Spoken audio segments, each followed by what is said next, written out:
Good morning students. आज हम first flight book की थर्ड पोइम जिसका नेम है ए टाइगर इन द जू जो कि लेस्ली नॉरिस के द्वारा लिखी गई है को लाइन टू लाइन रीड करेंगे। लेस्ली नॉरिस एक फ्रेंच पोइट हैं और शॉर्ट स्टोरी राइटर भी हैं और उसी शॉर्ट स्टोरीज़ में से उनकी एक पोइम है ए टाइगर इन द जू। तो पोइम को लाइन टू लाइन रीड करने से पहले हम इस पोइम के बारे में कुछ जान लेते हैं। हम में से बहुत सारे लोग जू गए होंगे, आपको भी कभी जू जाने का मौका मिला होगा और वहाँ जाकर हमारा एनिमल्स के प्रति क्या एक्सपीरियंस रहा होगा। यानी कि हमने देखा कि जितने भी जू में एनिमल्स थे वे सब के सब लेजी थे, वे एक्टिव नज़र नहीं आ रहे थे और वो हैप्पी भी नहीं थे और होंगे भी कैसे, क्योंकि वे अपने नेचुरल हैबिटेट में नहीं थे। क्योंकि एनिमल्स का नेचुरल हैबिटेट होता है फॉरेस्ट, और अगर हम उनको केज करके यानी कि उनको बंद करके किसी जू में रखेंगे तो क्या वे खुश रह पाएंगे? नहीं ना। तो सेम केस अगर किसी ह्यूमन के साथ करते हैं, अगर हम ह्यूमंस को भी केज के पीछे बंद कर देते हैं तो क्या वह खुश रह पाएंगे? हम क्या देखते हैं कि वो खुश नहीं रह पाएंगे और हम और ज़्यादा फ्रस्ट्रेटेड हो जाते हैं और एंग्री हो जाते हैं। तो फिर हम एनिमल से इन सब चीज़ों की कैसे एक्सपेक्ट कर सकते हैं, यानी कि उन सब चीज़ों की से कैसे एक्सपेक्ट कर सकते हैं कि वो उसको अगर पिंजरे में बंद कर दिया जाए तो वो खुश रह पाएगा।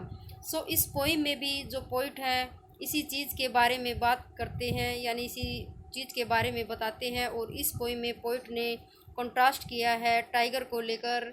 अब कैसे उन्होंने दो इमेज इस पोइम में बताई हैं।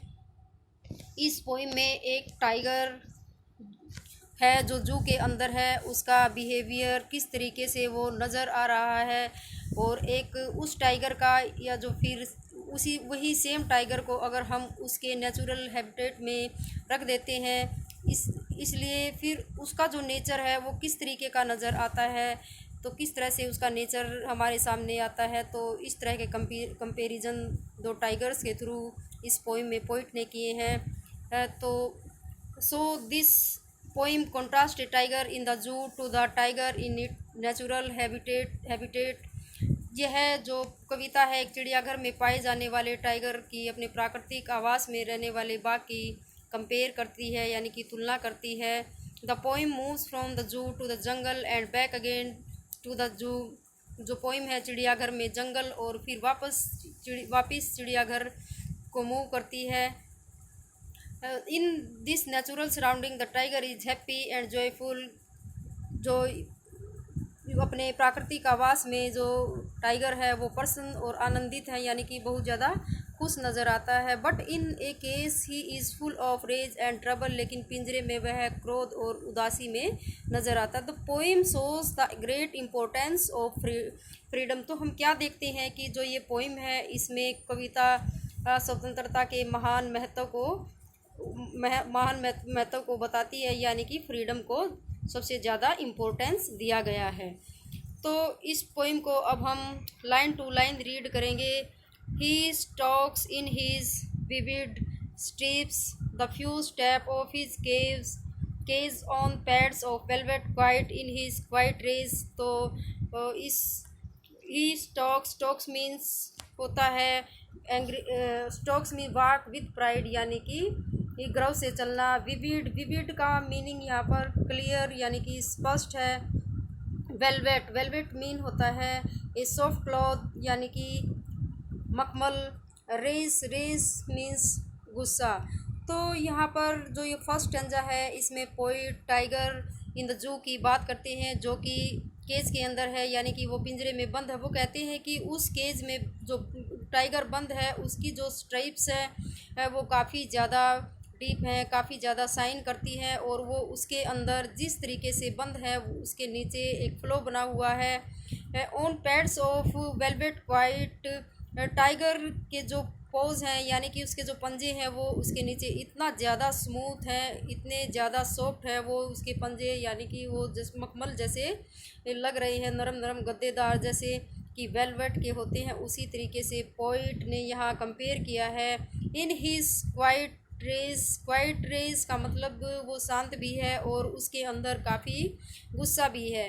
गुस्सा इसलिए है क्योंकि वो अपने नेचुरल हैबिटेट में नहीं है, नेचुरल जगह में नहीं है जहाँ उसको होना चाहिए, और एक बार के पीछे, एक केज के पीछे वो बंद है। सेकंड स्टेंजा है, he should be lurking in shadow sliding through long grass near the water hole where plums deer pass. तो लर्किंग, लर्किंग का मीन्स होता है हिडन, हिडन यानी कि छिपा हुआ। स्लाइडिंग वॉक्स विद ईज आसानी से चलना। प्लम्प, प्लम्प मीन मोटे। तो he should be lurking in shadow, उसे छाया में छिप कर बैठना चाहिए। स्लाइडिंग थ्रो लॉन्ग ग्रास, और वहाँ लंबी घास में। Near the water hole where plums deer pass, पानी के छोटे स्रोत के पास जहाँ हिरण गुजरते हैं या जहाँ से डियर गुजरते हैं। थर्ड स्टेंजा है, third, he should be snarling around houses. Snarling means होता है जैसे कि दहाड़ना, गुर्राना। At the jungle edge mean किनारा। Baring his white fangs, fangs mean teeth. His claws, claws mean पंजे। टेररिजिंग, टेररिजिंग मीन्स होता है फ्राइटनिंग यानी कि डराना। तो he should be snarling around houses at jungle edge, वह उसे जंगल के किनारे बने घरों के आसपास दहाड़ना चाहिए। Baring his white fangs, his class.